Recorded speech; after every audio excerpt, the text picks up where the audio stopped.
and welcome on another journey through space-time.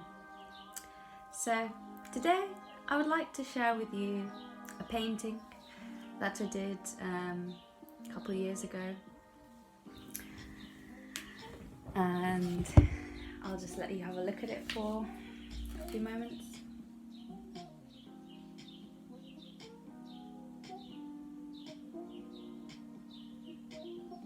So, as you can see, it's many kind of spirals, going fractals, going in the same image of a hand with a pen, and you can see that the pen has got its own life to it in each frame, and each frame is a hexagon rather than our traditional rectangle. And so you've got a few hexagons going in, and then a spiral as well, that fractal spiral loop.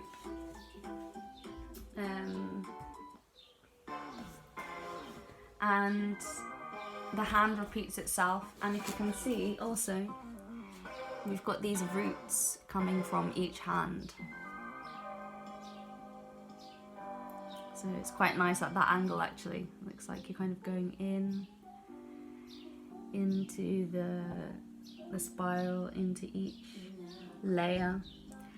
And each pen has a different colour on the top. So this one's got a red cap, then blue, green and yellow. So we can also look at it as different realities, different time streams, different facets of reality. So even though it's the same thing, the same concept going in and outwards, there are differences between them. So even the skin color on the hands can be slightly different, and the roots themselves, the shape of the roots. And if you notice that there's also another hand coming from the hand, it's quite kind of like a hand tree, I would say, because it's got these roots coming up and then these branches, I would say. So the hand is like branches and twigs on, you can see how I use my own hand to to get the proportions of this one. And so yeah, it's got the branches, and then the second branch, so the first branch is the prominent one going through each frame, and then the second branch is underneath the branch hand, and it's touching the roots that are flowing from the inside frame. So you can see that through the time spaces and the space-time places, there is some transference of information happening. So even we can look at it as if this is the present and this is going into the past or the future, whichever direction you feel called to identify with. And so this hand is reaching in to the snapshot of the past or the future, and providing that information from the future and from the past to the future as well. So there's that kind of communication and co-creation through time itself. So yes, the spiral, we've got beautiful purple, violet, indigo kind of colours, magentas, and within them we've got blue spirals as well, doing their own kind of vortex-like, making vortex-like patterns throughout the bigger spiral in itself. So you can see the bigger spiral, it's kind of going round like that, and in.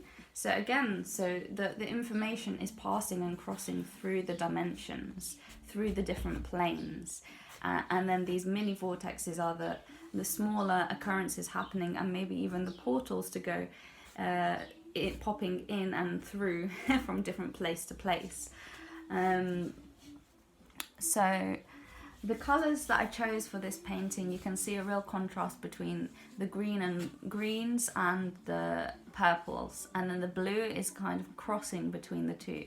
So the blue is everywhere, and then the purples are kind of indicating that mystical, that universal cosmic consciousness, and that connection to the otherworldly, to the stars and the heavens.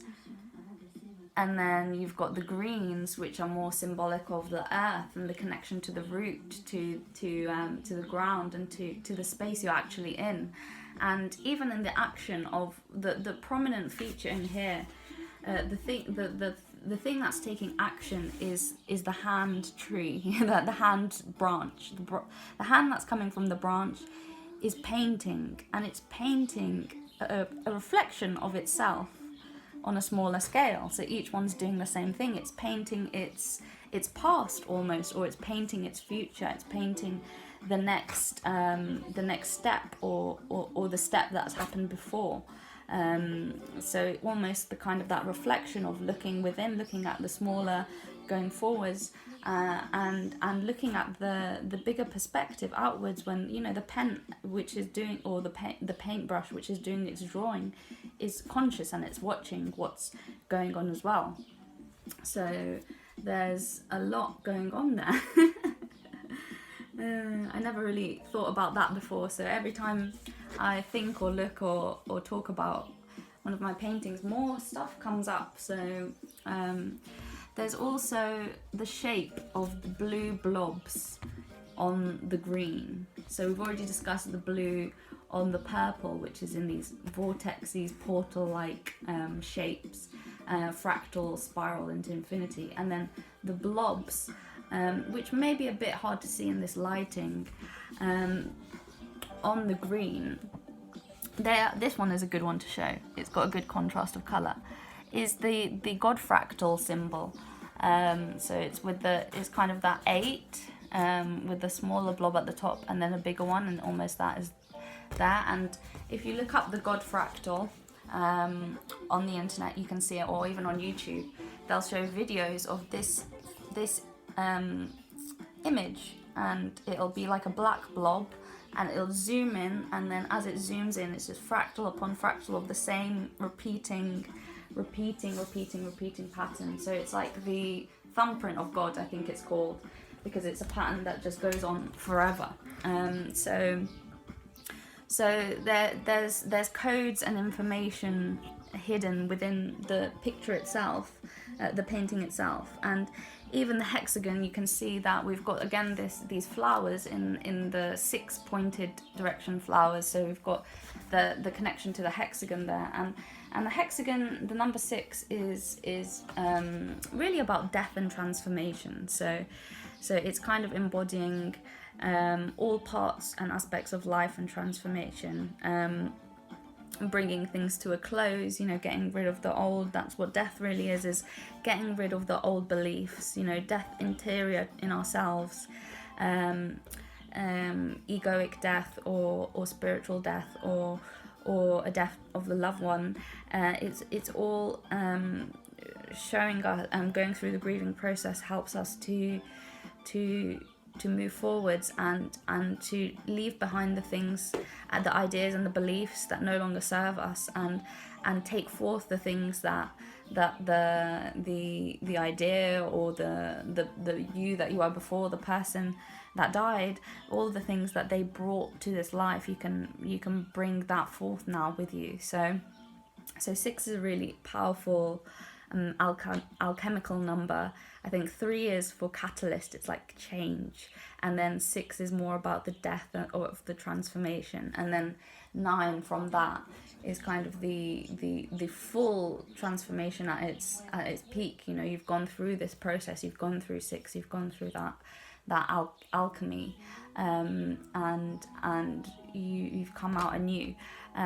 So yeah, 6 is a number that has come to me a lot in the last 3 or 4 years, and I still feel that I need to learn more about it. So that's as much as I can say for now. And the flower of life, I think that's where I'll do a bit more research.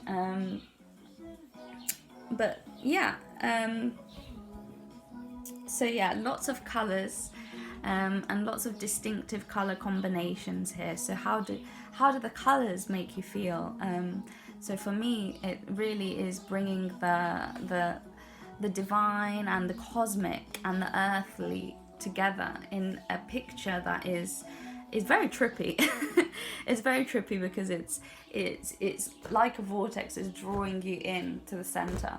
And when I was thinking about where to put it, I was gonna put it up at the bottom of the stairs, and then I decided no, because I'm just gonna feel like I'm walking straight in and I'm gonna fall down the stairs. So I just put it on the side for now, somewhere safe. Because it just invites you to look at it, and it gets you drawn in, and so you kind of come from this outside world more inwards, and you have this kind of pull for reflection, and these roots as well, these kind of white roots against everything else, very vivid and bright and electric almost in nature. It really feels powerful, and it's crossing over from this plane to the next one and carrying it onwards. So whenever you're transitioning from one part of your life to another, you never need to feel that you're completely lost in the new space, because you hold the information from your past, and the old parts of you that still need to be nourished. You have an opportunity now to nourish those in a new way. So yes, this is a very transformative time for people. It's a lot of changes going on, and a lot of grieving, and a lot of ancestral healing, and wounds are coming up. And it's a chance now that we can come with this brighter perspective that we've gained from last year. Last year in 2020 was quite a bright start to the year, and then quite a gloomy end to it. And that first energetic surge is the new information that we carry can really help us forwards. So not letting go of your past, not letting go of who you've been, but honouring who you've been and bringing forth the new you into this reality. So this colour change also, signifying the changes of the new that has brought. It's the same essence, it's the same paintbrush, it's the same style and layout, yet the only thing that's changed really, not even the expression or the eye is, well, the eye a bit in each one is a bit unique, but more than anything that's changed is the colour on the top of the head. So it's experiencing a new facet of life each time, even though life may look the same each day. Each day may have a similar layout for you, a similar structure, the same buildings, the same routes, the same routes you take on the streets, and the same places in your house, but there are always changes every day. We're always shifting. Every time we sleep, we can almost look at it as if we're jumping from one time stream to another constantly. In every moment we can really choose which one we want to go into, and the best one to go, you can always say, if you want to align to and jump to a different time stream, you can say, may I align with the time stream with the highest good for me and for all. So for whatever ideas or projects or things that you want to birth into this world, you can pull forth all your resources, because we are abundant beings. We are abundant, and look, this is showing us how abundant we are, because it's infinite. We are infinite. We might feel finite because we've got a finite span on this earth time, but our creativity and our potential is infinite, of growth, of experiencing everything that we wish to experience in life. And we really need to tune in, listen in, be retrospective, be introspective, really find the things that bring us joy, and the things that we want to bring to the world, and the information that we want to bring forth that's really in our interior. So even again, we can look at this as the outer layer. Our outer layers are painting the inner layers, and what as we slowly meditate and let go of all the old beliefs that we no longer need, and reshape who we are each time, in each moment, in each dimension, in each time stream, we can come back to the core of who we are, and that is infinite, because it doesn't stop there, it goes on and on, but we just can't see into those depths. So the spiral continues. So if this message is too much to hear, and I remember for a while that talking about infinity and infinite energy was too much for me to think about, because it was when you're in a state of depression, and when you feel finite and you feel that everything's too much as it is, that how can you carry on forever? Well, that's okay, you know. Then maybe you're in a space of stagnation or stop or rest, where you need to just come back to the basics and come back to what's around you, and what you can touch, what you can feel, what you can sense, what the breath, how your breath's doing, and coming back to this now reality. And when you feel energized enough to start looking into all the realities that are available around you, and the way that you want to become, the person that you want to become, and the way that you want to go in life, and the things that you want to create on this earth, then you can begin to start to open up to this idea that the amount of creativity and imagination within us is infinite, it's endless. So you can always create, you can always, and your intuition is always there, it's always like a constant. So if that's something that scares you, is that infinity is not constant, well, yeah, of course nothing is constant, but we're a flow of energy, you know, we're flowing, and the things that are constant within that is the fact that that energy is always going to be there. So even when you're not feeling that you have any energy, you can get your energy back through self-care practices, the things that really enliven you and make you feel restful and full of energy, through meditation, yoga, breathwork, creativity, you know, dancing, painting, just small things as well, you know, small things of taking care of yourself, you know, making sure to have a bath now and again if you feel called to, or to really relax and take your time to cook a really nice meal. So all these practices to really honor ourselves and make time for ourselves, so that we are at our best and we are able to receive the information that we need to evolve, to progress, and to continue to adapt and change and be new in our energy, in our life force. We have this idea in society that as you get older you get more run down. Well, no, that in the physical appearance for sure. Well, of course there's wrinkles, there's decay. However, the energy force within us is infinite, so it can carry on, and this is why you can see that many many elderly people are full of energy and creativity and mischief and laughter, and they're full of jokes and life and energy. And of course, the ones that are not severely ill, of course, but this illness, this brings kind of entropy to all of us in a way. You know, it's a time for rest, really focusing back on the body and the basic survival needs.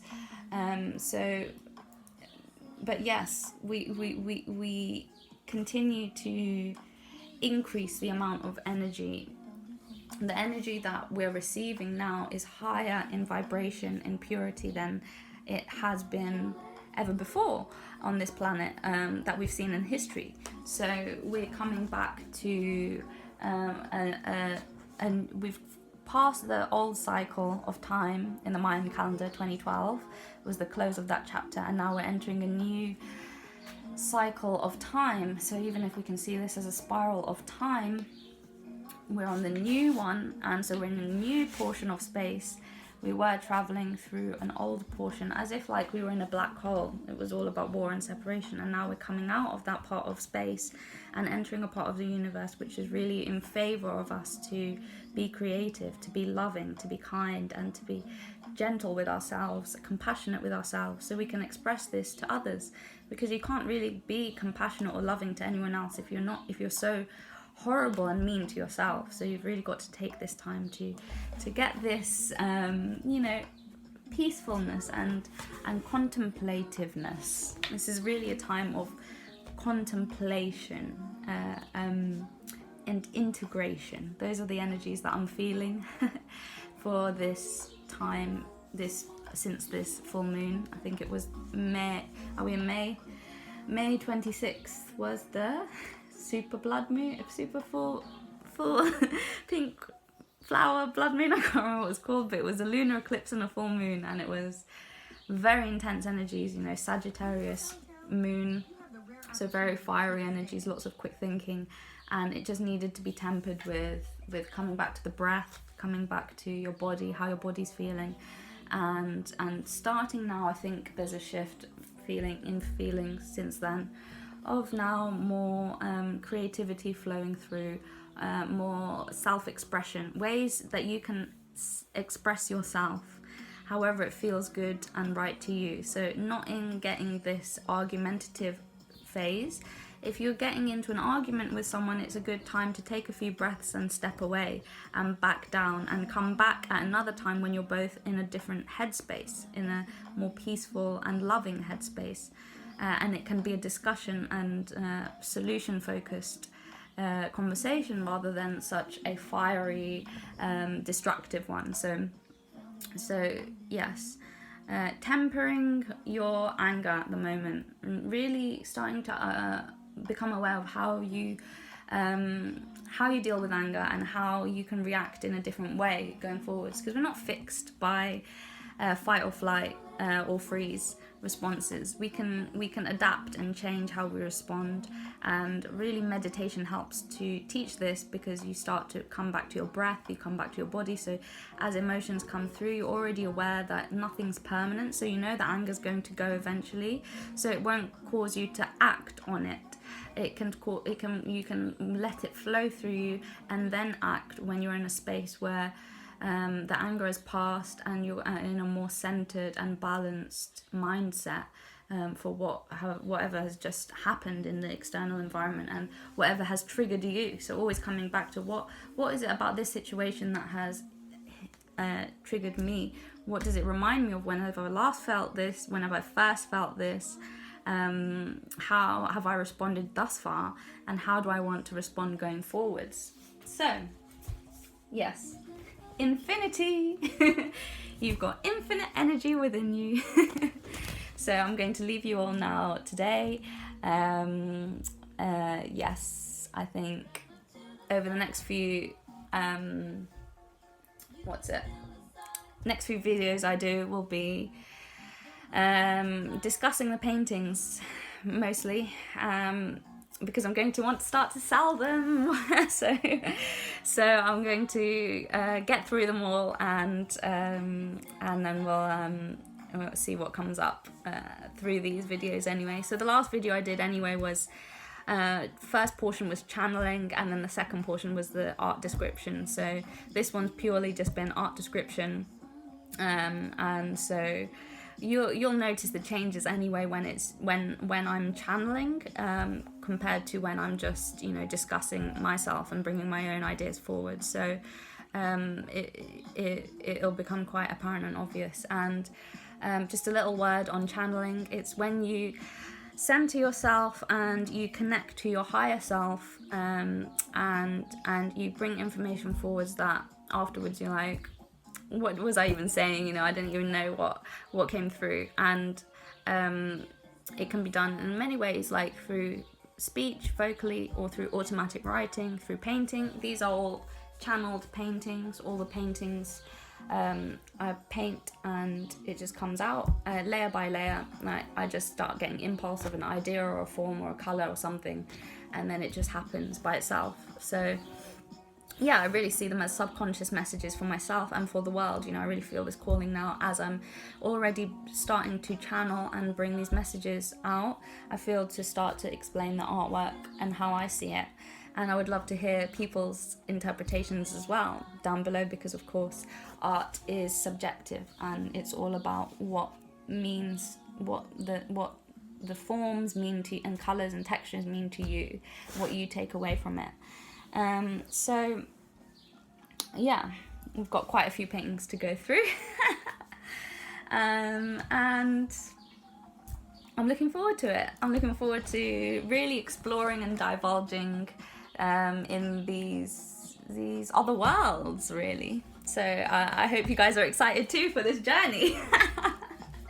So anyway, have a beautiful day wherever you may be, and as always, may you be infused with love and with light. Blessed thy all be.